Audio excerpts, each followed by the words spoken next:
لیکن یہ کہ امام مہدی کی حکومت قائم کرنے کے لیے کون لوگ آئیں گے؟ عرب جو ہیں وہ اندر سے کھوکھلے ہو چکے ہیں، عیاشی نے، دولت نے، پیسے نے، دولت، پیسہ، عیاشی، اس کی وجہ سے کھوکھلے ہو چکے ہیں۔ یہاں میں آپ کو دو حدیثیں سنانا چاہتا ہوں۔ سنن ابن ماجہ کی روایت ہے حضرت ابو ہریرہ سے رضی اللہ تعالی عنہ، قال قال رسول اللہ صلی اللہ علیہ وسلم اذا وقعت الملاحم بعث اللہ بعثا من الموالی ہم اکرم العرب فرسا واجودہ سلاحا یوید اللہ بہم الدین، رواہ ابن ماجہ عن ابی ہریرہ رضی اللہ تعالی عنہ۔ جب ملاحم کا دور شروع ہوگا تو اللہ تعالیٰ اٹھائے گا ایک لشکر یا لشکروں پر لشکر موالی میں سے۔ موالی کون ہے؟ عربوں نے جب فتح کیا تھا اس پورے علاقے کو خلافت راشدہ کے دوران، اور پھر وہ لوگ جو ہے، ایک رائے تو یہ تھی کہ انہیں غلام بنایا جائے سارے آبادیوں کو، لیکن یہ کہ حضرت عمر کا اجتہاد تھا، اس کے مطابق جو ان کو غلام نہیں بنایا گیا تو وہ موالی کی حیثیت رکھتے ہیں۔ عربوں میں دم نہیں ہے، موالی میں سے لشکر اٹھیں گے کہ جو در حقیقت حضرت مہدی کی حکومت کو قائم کریں گے۔ دوسری حدیث سنیے، عن عبداللہ بن الحارث رضی اللہ تعالی عنہ، اور یہ ابن ماجہ کی روایت ہے، قال قال رسول اللہ صلی اللہ علیہ وسلم یخرج الناس من المشرق فیوطئون للمہدی یعنی سلطانی، لشکر نکلیں گے، لوگ آئیں گے مشرق سے، اور وہ حضرت مہدی کی حکومت کو جمائیں گے اور قائم کریں گے۔ اب ذرا نوٹ کیجئے کہ جزیرہ نماء عرب کے مشرق میں کون سے ملک ہیں؟ تین: ایران، افغانستان، پاکستان۔ یہ تین سالڈ مسلم ممالک، مسلم آبادی اکثریت۔ ویسے تو یہ کہ آگے ہندوستان میں 20 کروڑ مسلمان ہیں، لیکن وہ 20 کروڑ جو ہے وہ تو 80 کروڑ کے اندر تحلیل ہو جاتے ہیں غیر مسلموں میں، لیکن یہاں جو معاملہ ہے یہ غالب اکثریت ہے۔ ان میں سے ایران کا معاملہ جہاں تک ہے، نمبر 1 یہ کہ وہ شیعہ عقائد کے حصار میں بند ہے، اس سے ادھر ادھر ہونا اس کے لیے ممکن نہیں۔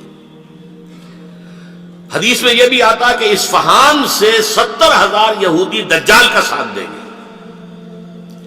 لیکن بہرحال خراسان ایک صوبہ ہے افغانستان کا اس وقت بھی شمال مشرقی کونے میں، مجھے امید ہے وہاں سے خیر کی، کیونکہ خراسان کا لفظ وہاں پہ شامل ہے، اور حضور کی حدیث میں بعد میں آپ کو سناؤں گا کہ خراسان سے فوجیں چلیں گی جو یروشلم کو دوبارہ حاصل کریں گی، فتح کریں گی، جیسے پہلے یروشلم کھویا عربوں نے تھا، دوبارہ حاصل کیا تھا کرد نے، کرد خون صلاح الدین ایوبی رحمۃ اللہ علیہ، ایسے اب پھر عربوں نے کھویا ہے، لیکن لینے والے خراسان سے لشکر آئیں گے۔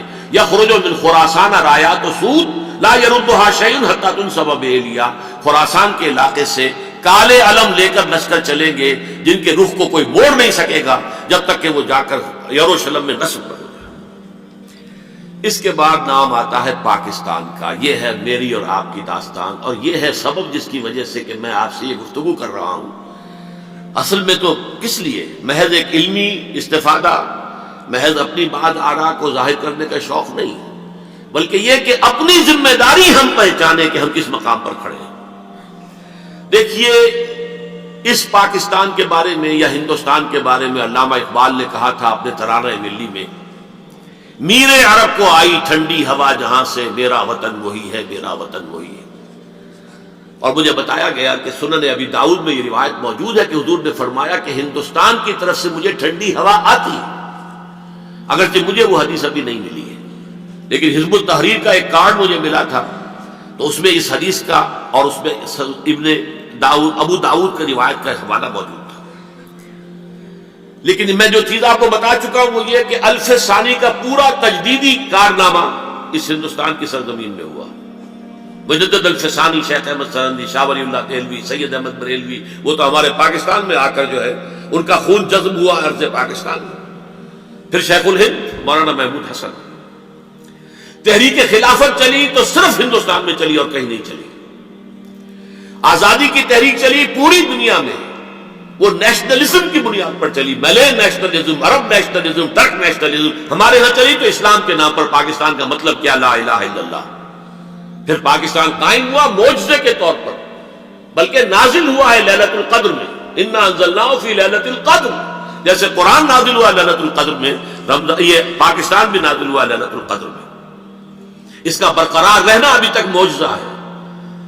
ہندو یہ سمجھتا تھا، کانگریس سمجھتی تھی کہ جھٹپٹ ختم ہو جائے گا۔ پھر یہ کہ اس کا قرارداد مقاصد کا پاس ہو جانا، مزید بھی اور اضافی دفعات دستور میں آ جانا، اب کمرشل انٹرسٹ کو ربا قرار دے کر حرام قرار دینا، یہ سارے لینڈ مارکس ہیں کہ جو اشارہ کر رہے ہیں کسی چیز کی طرف، معاملہ کدھر جا رہا ہے۔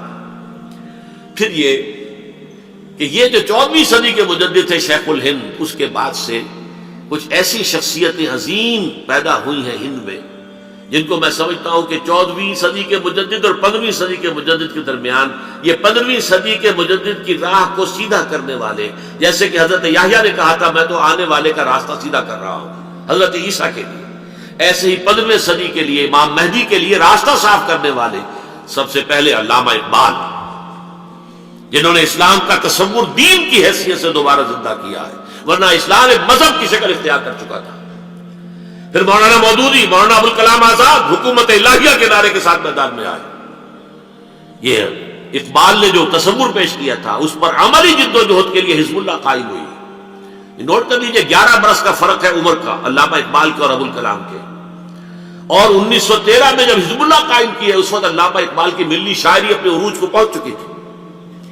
پھر یہ کہ علامہ اقبال کے بعد تعبیر جو ہے اس کام کی وہ ابوالکلام نے کی، لیکن روایتی علماء کی شدید مخالفت کی وجہ سے وہ بددل ہو کر چھوڑ گئے، کانگریس میں شامل ہو گئے، بساط جو ہے حزب اللہ کی انہوں نے لپیٹ دی۔ پھر مولانا مودودی آئے، انہوں نے وہ ڈور جو ہے اس کا سرا تھاما، جماعت اسلامی قائم کی حکومت الہیہ ہی کے قیام کے لیے۔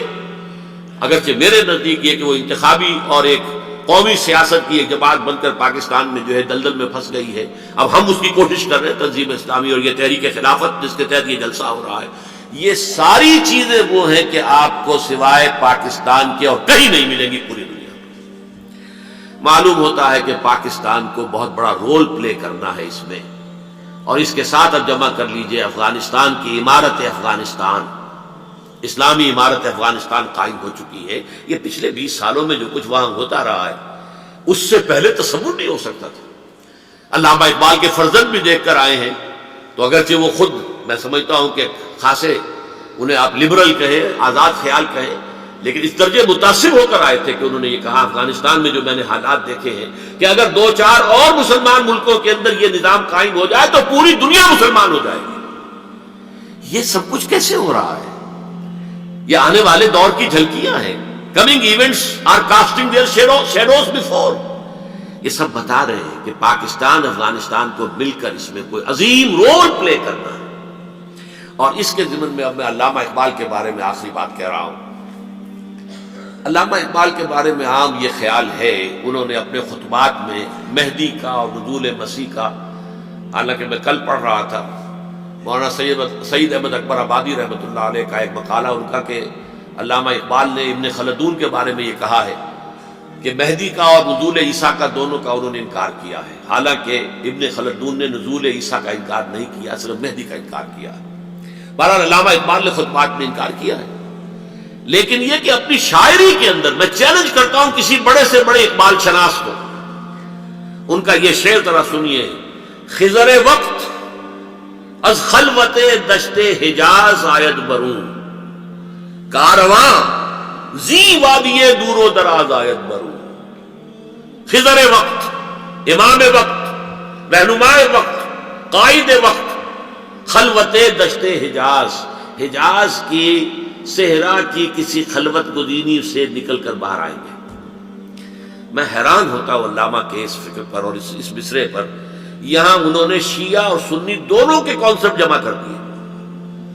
شیعہ کا کانسیپٹ یہ چھپے ہوئے کسی غار میں وہاں سے برآمد ہو گئے، اور ہمارا کانسیپٹ میں ام سلمہ رضی اللہ تعالیٰ عنہ کی حدیث سنا چکا، چھپے ہوئے ہوں گے وہ وہاں پر، مدینے سے نکل کر آ کر مکے میں چھپ جائیں گے۔ اس خانہ جنگی کی حالت میں لوگ ان کی طرف دیکھ رہے ہوں گے، سوچتے ہوں گے انہیں میدان میں آنا چاہیے، کوئی پارٹ پلے کرنا چاہیے، امت کی رہنمائی کرنی چاہیے، لیکن وہ چھپیں گے، وہ کارے ہوں گے، وہ اس ذمہ داری کو قبول نہیں کرنا چاہیں گے، جا کے چھپ جائیں گے مکے میں، وہاں سے مکے والے انہیں نکالیں گے، اور وہ کارے ہوں گے، انہیں بالکل یہ پسند نہیں ہوگا کہ یہ ذمہ داری اٹھائیں۔ تو خضر وقت از خلوت دشت حجاز آیت بروں، کارواں زی وادی دور و دراز آیت بروں، کارواں جو چلے گا ان کی مدد کے لیے اس وادی دور و دراز، اس زی عظیم وادی دور و دراز، یہ وادی سندھ ہے۔ وادی سندھ جو ہے ہم سمجھتے ہیں کہ صرف یہ پاکستان اور پنجاب جو ہے یہ اس میں شامل ہے، سندھ اور پنجاب نہیں، افغانستان کا پورا مشرقی علاقہ اس میں شامل ہے۔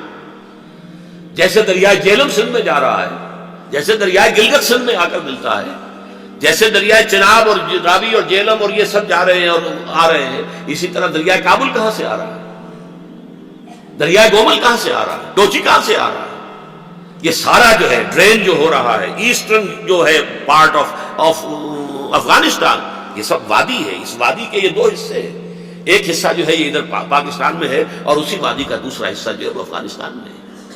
کارواں زی وادی دور و دراز آیت برو، کارواں چلے گا یہاں سے، یخرج الناس من المشرق یؤتون للمہدی یعنی سلطان ہی، مشرق سے فوجیں چلیں گی کہ جو مہدی کی حکومت قائم کریں گی، اور یخرج من خراسان رایات و سود، اور خراسان سے سیاہ پرچم چلیں گے کہ جن کا رخ کوئی موڑ نہیں سکے گا، حتیٰ تنصب بیلیا، یہاں تک کہ وہ جا کر یروشلم کے اندر نصب ہو جائے گے۔ حضرات، میں ایک میری گفتگو کا حصہ باقی تھا لیکن میں اسے چھوڑ رہا ہوں، اس لیے کہ گلوبلائزیشن جو اس کی ہوگی، جو خلافت علی منہاج النبوہ کی تجدید کامل حضرت مہدی کے ہاتھوں عرب میں ہوگی، اس سے پہلے اس کے لیے محنت، کوشش، جد و جہد پاکستان اور افغانستان میں ہو چکی ہوگی جو اسے سپورٹ کرے گی اور وہاں جا کر حکومت قائم کرے گی۔ اس کے بعد گلوبلائزیشن کا جو مرحلہ اس کا ہے وہ حضرت مہدی کے ہاتھوں نہیں ہے، وہ حضرت عیسیٰ ابن مریم ان کے نزول کے بعد ہے، جن کے نزول کے بعد دجال کا خاتمہ ہوگا اور یہودیوں کا استحصال ہوگا، مسلمانوں پر بھی بڑی تکالیف عربوں پر آئیں گی، شدائد آئیں گے، لیکن یہ وہ میں حصہ ملتوی رکھتا ہوں کسی دوسری محفل اور کسی دوسری مجلس اور نشست پر۔